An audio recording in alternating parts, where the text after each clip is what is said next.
Salut à tous et à toutes, c'est Bamako23 et aujourd'hui on se retrouve pour l'épisode 2 de notre guide pour débuter à Star Wars The Old Republic. Donc avant tout, j'ai remarqué pas mal de problèmes au niveau de la spécialisation tout au long de mes personnages que j'ai fait, de mes rerolls, enfin également avec mon niveau 50. Et j'ai décidé d'attaquer par ça. Donc comme vous le voyez, je suis actuellement au niveau 10 et donc pour choisir sa spécialisation, c'est très simple. Vous devez aller à l'ascenseur avec d'où vous venez. Donc passer par exemple Corriban pour les sites et comment elle s'appelle déjà Utah pour les agents impériales et ou chasseurs de primes. Donc ensuite, à la sortie de l'ascenseur, si vous êtes niveau 10, ça ne marche pas si vous êtes un niveau inférieur au niveau 10. Vous avez une quête juste à droite ou à gauche. Donc si pour les guerriers Sith ou inquisiteur Sith, enfin, ou chevalier Jedi ou Jedi consulaire, enfin bref, c'est à gauche. Et tout ce qui est blaster en fait c'est à droite. Ensuite donc vous allez prendre cette quête. Je suis Kelborn, le maître du ralliement. Ton sponsor a beaucoup insisté pour que son investissement soit paré à remporter la Grande Traque. Tu vas rencontrer deux de mes pairs. Ils sont experts dans leur domaine. Ils devraient te donner une idée de la façon dont les chasseurs adaptent leur équipement à leur style de combat. J'ai pas besoin de vos amis pour m'occuper de mon équipement. Tu penses sans doute être prête pour la Grande Traque. Tu l'es peut-être. Mais es-tu prête à affronter un Mandalorien? La maîtrise du combat requiert de la pratique et de la concentration. Disperse-toi et tu n'excelleras en rien. Zakeg t'attend. Et ils vont vous envoyer voir un maître de compétences qui va vous parler, si vous suivez bien, des deux spécialisations que votre classe peut prendre. Tu dois être celle dont le maître du ralliement a parlé. Joli blaster. C'est un bon début. Alors, que fais-tu avec ta main libre? Tu te recoiffes? Tu prends la pause? Ou tu trembles tellement en visant qu'il te faut les deux mains?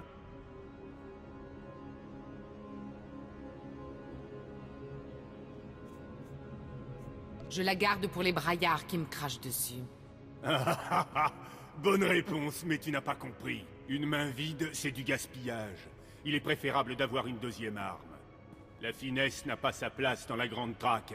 Soit on tue, soit on se fait tuer. Prépare-toi à tout donner quand l'occasion se présentera. Je compte bien tuer tout le monde. Alors équipe-toi toujours des armes les plus récentes, et n'hésite pas à t'en servir. Tu dois faire le tri dans ce qu'il dit. C'est le fils virulent d'un Gundark qui a entendu dire que la meilleure défense était l'attaque et qui n'en démord pas depuis. Soigne ton équipement, mais ne perds pas de vue ses limites, ni les tiennes. Pourquoi ne pas me montrer ce que je dois améliorer? Du matériel convenable pour la chasse aux huttes, mais tu n'iras pas loin dans la Grande Traque avec ça. Ton armure doit être une deuxième peau, plus confortable encore qu'un bon lit douillet. Mais il faut beaucoup d'entraînement pour se déplacer avec ce blindage lourd. Il ne faut rien prendre à la légère. Exactement. S'harnacher d'une armure alors qu'on est incapable de la porter, c'est comme se peindre une cible dans le dos. Il est temps de profiter de ta stratégie défensive, et de ta douleur, qui sera grande si tu n'es pas à la hauteur. Montre-nous ce que tu sais faire.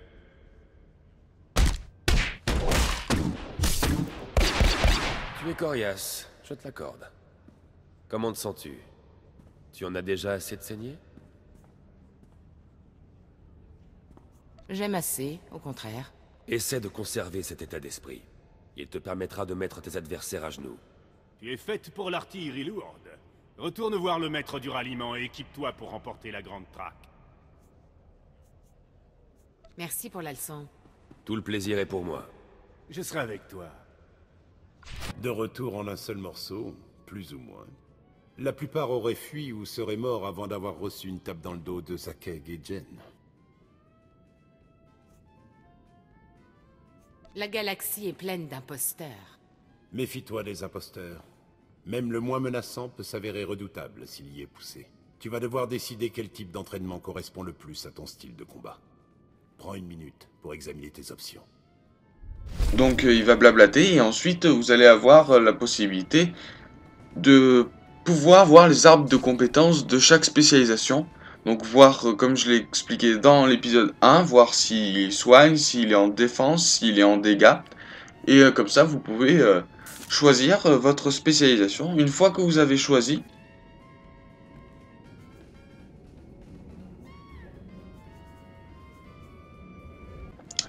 vous faites donc sélectionner et normalement vous gagnez un équipement. Alors l'équipement, vous le prenez dans votre inventaire car le maître de compétences vous a donné un sac à dos dans lequel vous allez faire clic droit et vous pouvez donc ouvrir et prendre ce qu'il y a dedans et ainsi vous allez avoir votre équipement de spécialisation. N'oubliez pas que vous avez pris une spécialisation, donc vous avez des sorts, des nouveaux sorts. Donc maintenant vous avez 2 onglets de sorts, le sort chasseur de primes que tous les chasseurs de primes auront, et les sorts spéciaux en fonction de votre spécialisation que vous avez choisi. Par exemple moi j'ai choisi mercenaire, donc du coup j'ai 3 sorts spécifiques pour ma classe, vu que j'ai pris une classe soin, j'ai un sort de soin pour moi, pour je soigne le maître d'entraîneur. Donc n'oubliez surtout pas d'aller voir votre maître de compétences. Je crois que j'ai tout dit, je crois que c'est assez simple à comprendre maintenant. S'il y a des questions, dites-les moi dans les commentaires, sinon nous allons passer à l'étape suivante. Nous nous retrouvons donc pour la deuxième partie de l'épisode 2 du guide. Donc je vais vous parler de l'interface de Star Wars. Donc je vais vous montrer toutes les interfaces avec lesquelles vous pouvez jongler. Donc on va commencer tout de suite par l'interface des sorts. Donc ici vous pouvez cliquer pour choisir en fait comment placer votre menu. Par exemple avant ça c'était en bas, maintenant j'ai 2 sorts là, enfin ma boussole est en haut. Après vous avez un autre, c'est celle que j'utilise. Tout est comme avant sauf que là j'ai 2 barres. Les 2 barres sont très importantes pour jouer. Parce que ça vous permet de vous mettre vos sorts qui ne font pas de dégâts. Enfin, par exemple, ce sort qui permet de redescendre ma barre de stamina en gros. Donc, j'en ai pas besoin en plein combat pour vite l'actionner vu que moi je joue avec les touches clavier. Donc, moi je joue par exemple avec. Comment ça s'appelle? Voilà, tac, j'appuie directement sur la touche sur le clavier. Ça me sort le lance-flamme. Ensuite, donc, vous avez barre d'XP ici. La barre d'héritage ici. Alors, barre d'héritage que vous avez ici, en appuyant sur Y pour le sortir, si vous voulez le faire avec le clavier. Donc, en fait, c'est pour répartir vos sous quelque part si vous n'avez pas l'utilité, puisqu'au bout d'un moment, vous saurez pas trop quoi en faire. Et donc, vous avez par exemple là, avancement. Si vous, au fur et à mesure où vous achetez, la quête principale vous donne plus d'XP, donc vous XP plus vite. Là, c'est pareil pour les zones litigieuses. Là, c'est pareil pour les missions spatiales. Là, c'est pareil pour les missions de classe. Ça, c'était pourquoi ça? Ça, c'est pour les zones de guerre. Et ça, c'est pour l'exploration. Vous savez, quand vous trouvez une zone, vous gagnez par exemple 500 XP. Après, là, si vous avez assez d'argent, vous pouvez, à 40 000, vous avez le speeder au niveau 10 au lieu de l'avoir au niveau 25. Ensuite, vous avez la réputation, ce qui sert pas à grand chose, mais c'est pour faire en gros un 100%. Donc moi, c'est en fait l'héritage, c'est l'héritage que vous avez avec votre premier perso que vous avez fait. Moi, par exemple, j'ai l'héritage avec Casio, mon level 50. Donc j'ai changé la généalogie, je l'ai mis fiancé. Bon, bref, parce que j'ai fait une fille. Et du coup, mince, on va la refaire. Bon, pas grave. Donc voilà. Donc vous avez des articles à déverrouiller. Vous avez la classe empire. Enfin, vous avez plein de choses à faire pour faire en gros un 100%. Par exemple, qu'est-ce que je voulais montrer un truc, je sais pas où c'est. Tac. Non, c'est pas là. Bon. Donc vous gagnez ça marque toutes les reliques que vous avez avec tous vos persos, ce que vous gagnez sur Alderaan, sur chaque planète, les opérations, les zones litigieuses, partenaires. Donc ça sert vraiment à... Moi je l'utilise principalement pour XP plus vite, avec les avantages de personnage. Donc Voilà, moi c'est pour ça. Donc c'est quand même important et c'est très dur à comprendre. Sachant que tout n'est pas disponible à un certain niveau. Par exemple, là il faut le niveau 2 d'héritage. Moi vu que j'aime bien monter mon level 50, je suis donc niveau 9 d'héritage. Donc ce qui est plutôt pas mal. Donc ensuite vous avez la boussole en bas. Où vous pouvez vous situer sur la map. Où vous appuyez sur M pour l'afficher. Et pour la mettre encore, pour mettre toute la planète, vous recliquez dessus. En parlant de la map, parfois ici vous avez le nom de la planète, par exemple Dromoonkas 1. Ça veut dire qu'il y a plusieurs instances, donc pour pouvoir changer d'instance, il faut cliquer dessus et aller dans l'autre. Et ainsi vous pouvez retrouver vos amis s'ils sont pas dans la même instance que vous. Ensuite vous avez la connexion, vous avez le PVP, où vous pouvez attendre en groupe, c'est-à-dire que vous pouvez attendre avec des amis, donc vous serez dans la comme moi j'ai fait avec mon ami TGK dans mon playthrough, donc vous pouvez être à deux dans la même salle de jeu de PVP. Ensuite pour les levels 55 je crois vous avez le classement, ou même peut-être level 50, sachant que quand vous faites du PVP, vous gagnez de la bravoure, c'est-à-dire que quand vous faites du PVP, vous gagnez ça, quand vous faites des kills, quand vous soignez des amis, quand vous jouez à fond le jeu. Et vous avez la possibilité donc d'augmenter votre rang de bravoure, et le rang de bravoure il peut servir à gagner des tenues. Par exemple, moi avec mon level 50, il y a une tenue que je peux pas avoir, elle est level 50, mais il faut que j'ai 70 de bravoure pour pouvoir la porter. Donc voilà. Ensuite, vous avez... bon, ça c'est au lieu de faire M. Là c'est pour dézoomer ou zoomer la minimap. Et ça c'est une file d'attente. Alors la file d'attente pour faire des zones litigieuses, où vous marquez votre... ce que vous êtes, soins, dégâts. Voilà, vous rejoignez une file d'attente. Ensuite, vous avez le partenaire. Alors, parfois il arrive d'avoir des bugs, c'est-à-dire que vous n'avez plus cette interface là en dessous, et donc, mais vous avez votre partenaire n'est pas là. Alors, ce qu'il faut faire, c'est que soit vous allez dans fenêtre d'équipage ici, donc vous cliquez là, ou sinon vous appuyez sur N, et ensuite vous pouvez appuyer ici. Alors, on va congédier Mako. Ah non, je me suis trompé de touche, pardon. Voilà. Donc, pas qu'on est une équipe. vous avez parfois, quand vous avez plusieurs partenaires, vous avez cette icône là ici, et donc vous faites ça pour la convoquer. Salut. Après cette icône là, ça vous permet de demander à votre partenaire de s'en aller. Hop, Bon, et elle va vendre tous vos objets inutiles que vous avez dans votre inventaire. Là-haut, vous avez pour demander vos amis.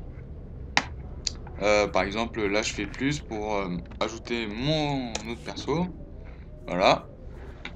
Ensuite, je sais pas ce que c'est vu que je suis pas abonné. Ça c'est personne à pas vouloir voir. Et après la guilde. Alors, c'est quoi, soit vous créez une guilde, soit vous la rejoignez, comme vous voulez. Donc parfois il y a des bonus d'XP comme là. Et donc ça vous aide à XP plus vite. Ensuite, vous avez donc la touche C, où vous avez l'interface de joueur. Donc ici vous avez tout ce que les joueurs peuvent avoir. La vigueur par exemple, ça augmente au combat rapproché, la présence, l'efficacité de nos partenaires, la visée, l'astuce, l'endurance, enfin vous verrez. Et ensuite donc vous verrez, vous voyez là par exemple, moi ce qu'il faut que je monte c'est la visée pour mon chasseur de primes, donc c'est ça qu'il faut que j'augmente.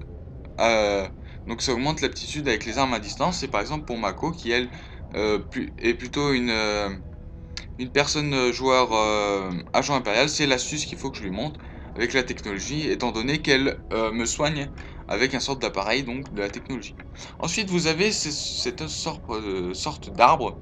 Vous avez donc l'alignement. Alors l'alignement en fait c'est comme vous l'avez vu dans les conversations, c'est vous avez la possibilité soit d'être gentil, soit d'être méchant en fait. Et plus vous êtes méchant, plus vous avez des traits de caractère de site. Par exemple, là moi j'ai les yeux orange, voilà. Alors qu'avant ils étaient de couleur normale. Et après j'aurai des veines qui ressortent, et après j'aurai les yeux rouges, ensuite... enfin voilà. Ensuite, Je crois que c'est tout. Ah non, attendez, voilà, on est là.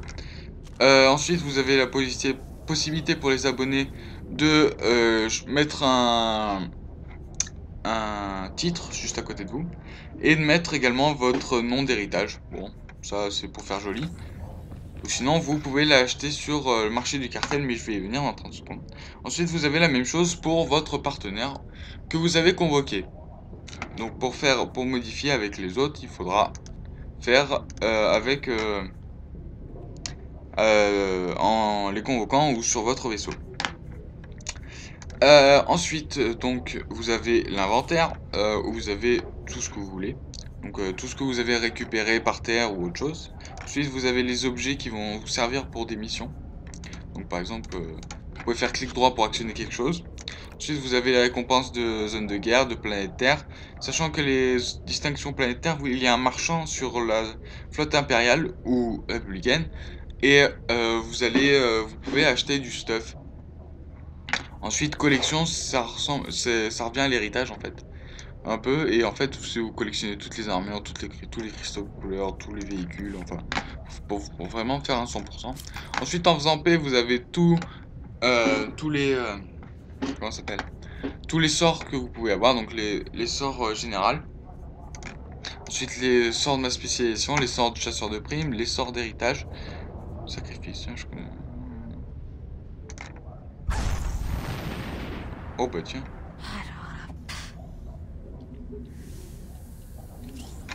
J'ai découvert ça.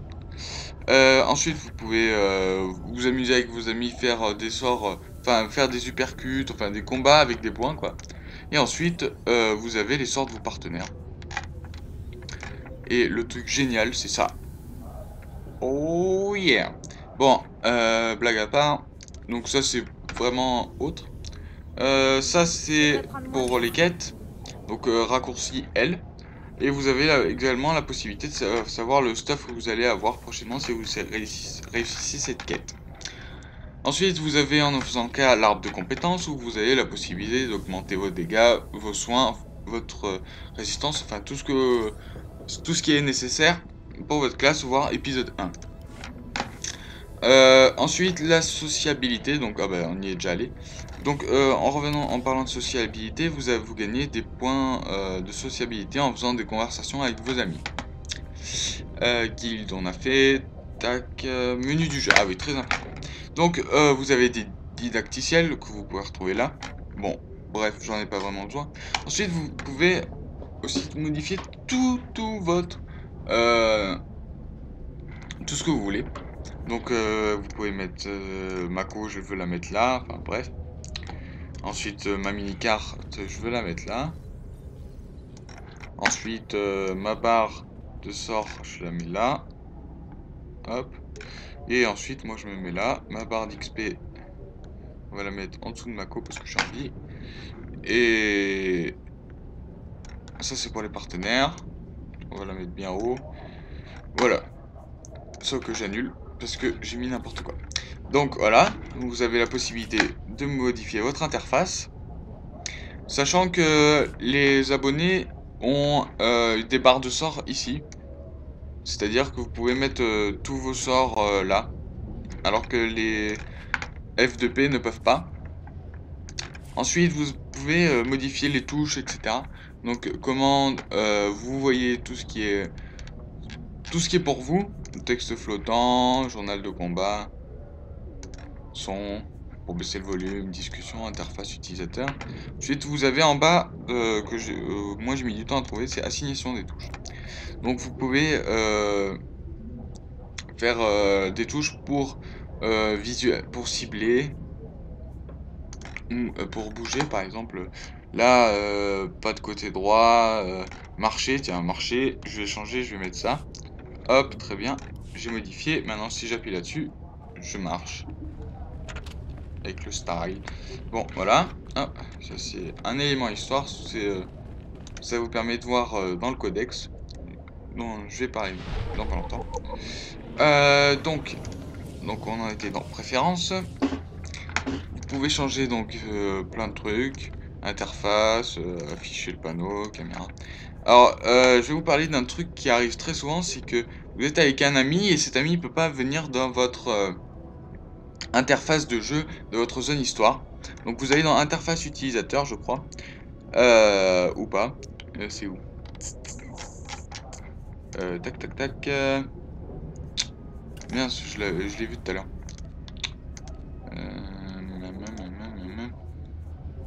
Accessibilité. Voilà, autoriser l'accès aux zones histoire de main class. C'est-à-dire que les personnes, même par exemple moi je suis chasseur de primes, même un chasseur de primes peut venir avec moi. Et les personnes d'autres classes peuvent venir. Donc ça c'est très important, parce que c'est des problèmes qu'il y a souvent. Après si vous retrouvez ce problème autre part, et ben c'est peut-être parce que la personne est trop haut level, même si je pense que ça peut pas être ça. Après je crois que j'ai tout dit. Au niveau de ça, de l'interface d'utilisateur. Donc ça c'est pour aller plus vite. Donc hop, message. Ah oui, donc le codex. Avant toute chose, le cartel. Donc le cartel c'est vous pouvez acheter des pièces pour gagner par exemple des trucs. Pour les transferts de crédits bloqués, vous voulez mettre votre nom, boost majeur, kit de module de teinture, boost d'expérience, équipement, vous pouvez prendre des tenues, des arcs, bâtons de guerre, vous pouvez vraiment avoir ce que vous voulez. Moi par exemple j'en ai 30, ça va pas me servir à grand chose. Donc le codex. Donc c'est dans votre paramètre pour les quêtes. Donc vous avez verrouillage. Je ne sais pas du tout ce que c'est, j'y suis jamais allé, donc ça sert sûrement pas à grand chose. Et ensuite, le codex, ça vous permet de voir les succès JCJ, les règles du jeu, les trucs pour les classes avancées, un truc en plus pour choisir votre classe. Ensuite les lieux, donc histoire de K-City, histoire de Jiguna, l'enclave mandalorienne, tous les monstres que vous avez vus, enfin bref, vous avez beaucoup de choses à lire si vous voulez regarder votre codex. Donc je crois que j'ai fait le tour au niveau de votre, comment ça s'appelle? J'ai oublié déjà. De l'interface. Donc ah si, une chose. C'est pas très important mais c'est pas grave. Donc ici vous pouvez faire faire à votre personnage plein de choses. Là, par exemple, je dis à mes amis que que mes réserves sont secs. Donc aussi le personnage peut faire des mouvements. Par exemple là normalement il s'incline. Voilà. Donc ça peut être drôle à faire avec vos amis.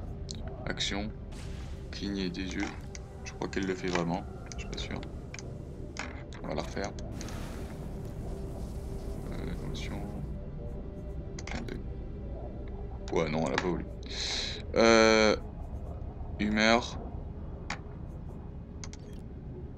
Voilà, ça change votre tête. C'est très drôle. Après, qu'est-ce que je peux faire? Enthousiaste.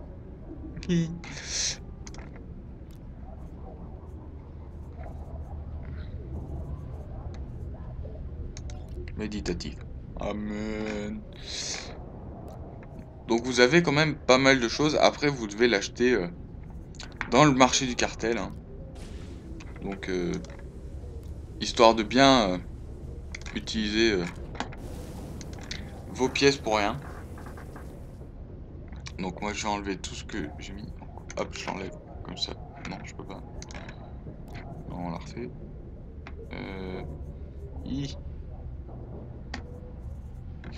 Déprimer, enjouer, flatter. D'accord. D'accord.